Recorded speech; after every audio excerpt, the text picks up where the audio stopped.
Hi, this is Access. This is the help video for Access Chapter 12, the training assignment. This is the second movie, and we're going to begin at step number 5. And remember, this chapter is all about automating with macros and making your Access system more usable by the people who are going to work with it, to refine the experience and the interface. So we left off, and I'm going to, it does not tell me, it just tells me to close the form customer. Okay, but I left this open, so let's see. Turn off, save and close the macro. Okay, I missed that, so we're going to go ahead and close that. So we're going to create a new macro. So we go like we always do when we create new objects, and that's the create system. But we're going to go all the way to the end in an area we really haven't explored yet. And right now, for this chapter, we're only going to look at macros. The next chapter, and our last chapter of the semester, is going to look at VBA, Visual Basic. And so what we can do with macros, you can take it even further if you learn how to do a little bit of coding. But that's not this chapter. This chapter is about macros. So let's go ahead and click on macros. And I want to make sure Show All Actions is selected. So notice that, I mean, I couldn't have this action catalog up, but I don't really need to. I can drive everything with these little boxes, these little drop downs. So it says insert a comment block, and you always want to begin your macro with some kind of a comment that indicates what is being done in this macro or this group of macros. Because you may think, oh yeah, I'm going to remember. Trust me when I say you will not remember the point of it or why you did something. And so the comment is to help you and then to help others who might have to work on this system in addition to you. So we're going to start by doing a macro. So I'm just going to do this drop down. And remember, it shows me all of my actions that I can do. And for the most part, they are in alphabetic order, except for these ones at the top, which if you look here, they're the program flow. And then the actions start over like, it's almost like two little sections, right? So if I correlate it to this catalog, program flow is comment through sub macro, and then add contact from Outlook begins our actions. So I'm going to close this action and come here and do comment. It brings it up. It's our first piece that we can do. So we're going to type it in this box, but remember when we go and look at our macro, it's going to be in green italics with the slash asterisk, right? At the beginning and end. Okay, so this macro automates the process of importing, ooh, that's a cool one, new products into the products table. So let's say you have a user that's responsible for adding new products and they put it into an Excel spreadsheet. Instead of you manually having to do this import, you can automate it as a macro. Caveat is that they do they're consistent in how they build their import table. So we want to make sure we include that period when we're putting our comments in. That's not an Access thing, that's a My IT Lab thing. All right, so we've got our comments. So now it says if necessary, show all actions, which we did that. So add the import, export, spreadsheet action to the macro. So we know it's in that second group. So import, export. So I'm going to click on this down and I'm going to just do alphabetic order, import, export, right? So that's like if you think about in your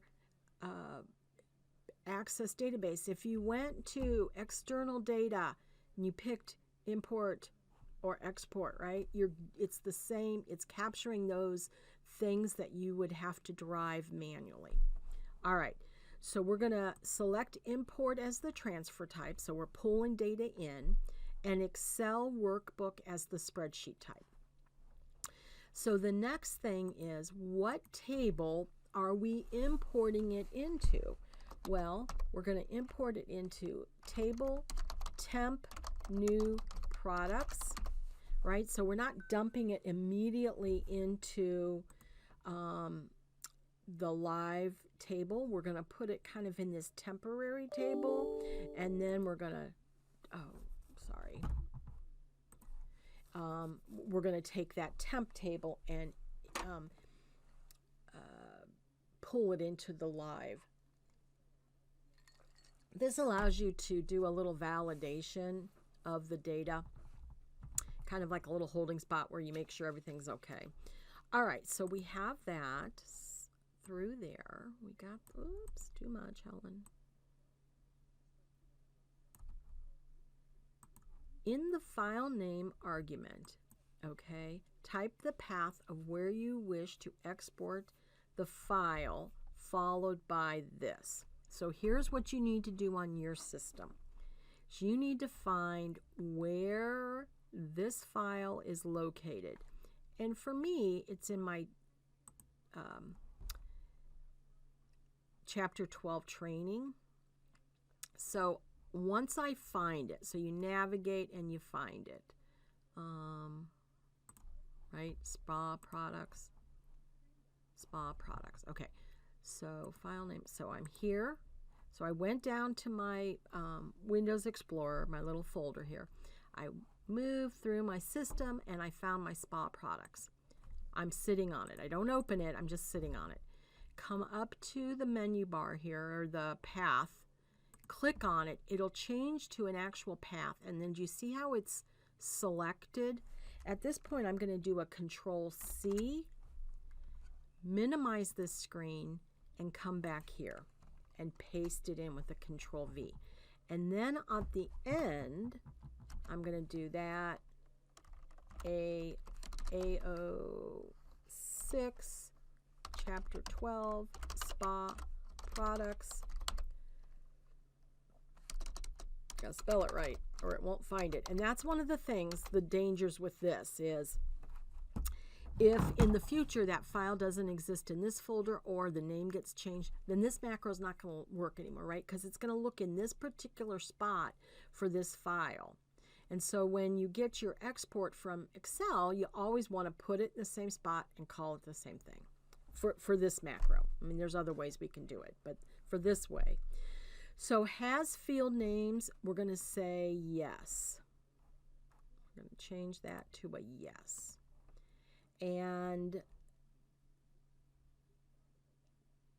that's good. So I think we're done with this. That's all we need to do.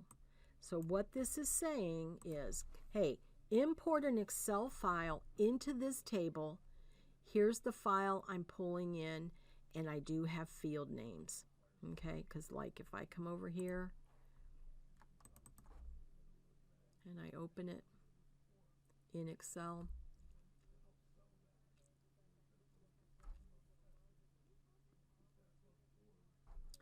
I have field names, right? It's not just the data, it's actually the names of the columns are included in the spreadsheet. So that's what that little indicator has. Okay, so now we want to do a new action. So add the set warnings action. So the clue you want to look for is this word action, right? And then what kind of action are you doing? Well, we're setting a warning. So we come down here, set warnings, and say no. So we're kind of turning that off, the warnings, okay? So now we're going to add the open query action. There's that word. So right in front of it, open query. So we're going to come here and add a new action. Click open query. So if I was standing in front of you and I'd say, okay, open the query update product description, right? You would go to your system, you'd go to your pane here and you'd find it and you double click and you'd open it, right? We're doing that same process here in a automated fashion. Okay, so we're going to do QRYU, and you see it has, or I could use this down arrow and it's going to show me all of the available queries. We want datasheet view, right? So if we look at our options, datasheet, design, preview, that kind of thing. Okay. And then we want to be able to edit. Let's look at those choices. Edit, add, or read only. Right? So add's going to put you in.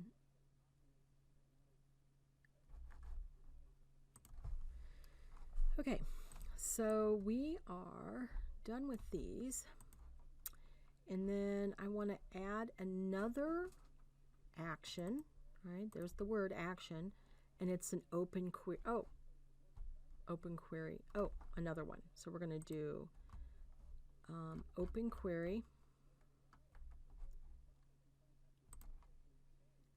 The name of that one is QRY delete. Oh, I forgot the append. I'm up here. Append. Datasheet edit. Okay. Next one. Here's another action. Open query. So we're opening all of these queries. Open query. QRY delete. Datasheet and edit. So we have all of these. And then we're going to set the warnings to back to yes. And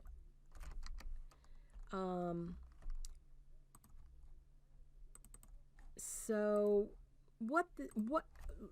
okay, so in the macros, if you turn the warnings off so you don't get any of those, like if something was happening and you would get a warning, what this is doing is say don't display it. In the macros, by default, it'll get turned back on at the end. However, if you ever convert this to VBA, that warning remains off, and then you get no warnings when there's any kind of problems, right? So I just really want this warning off when I'm opening up these three queries, right? So I want to make sure at the end I turn it back on so that I can get warnings when I really, when it might matter. And this is just precautionary so that when you move to VBA, it's already set up. All right, so we're going to take that away and add a message box. So we're going to come down here, message box. The message is new products have been added to the database, period. Yes for beep. We want this to be information, and the title is new products added. So right here, look, select information as the message type, and it's there's different kinds of boxes that you can get. So information is just that. It'll just have like an OK button at the bottom. You can have a critical message where they have to fix it. You could have warnings, or you can have none. So we're going to keep that as an information, and then we're going to save the macro and MCR import new products and OK close. I'll put that in there. So now, last thing we're going to do here before we start is to run the macro to import the new records. So we're going to come down here, import new products. New products have been added to the database. So if we go up to our table products, we probably should have looked to see how many there were before, but we know there should be 30 after. So new records got pulled in. Okay, so that's kind of cool. That worked, and our message box came up. Everything worked. All right, so I am going to stop this, and we'll start with step number 14 on the next movie. Thank you.